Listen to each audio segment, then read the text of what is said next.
টাকাটা আমি জমাচ্ছিলাম উমরা করার জন্য।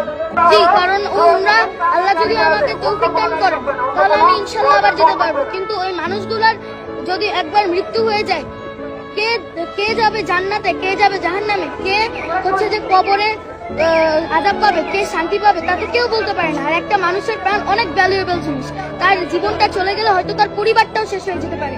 তাই আমি আমার এই টাকাটা তাদের জন্য দিচ্ছি। আজ খুবই আনন্দিত যে সবার জন্য আমি কিছু টাকা ডোনেশন করতে পেরেছি। আমার টাকার অ্যামাউন্ট হচ্ছে 14,500 টাকা। এই অল্প টাকা, এটাই যত টাকাই হোক না কেন, অন্তত আমি এই টাকাটা দিতে পেরেছি যে, এবং তারা যাতে, এবং যারা দুর্গত রয়েছেন তারা অন্তত যে এই টাকা দিয়ে অন্তত কিছু জিনিস তো কিনতে পারবেন, কিংবা ওই টাকাটা দিয়ে অন্তত কিছু হেল্প তো তারা পাবেন, সেই জন্য আমি খুবই আনন্দিত। আমার জমানো টাকা গত 2 বছর বা 3 বছর হয়তো এই সময়ের মধ্যে আমি একটু একটু করে জমিয়েছি, এবং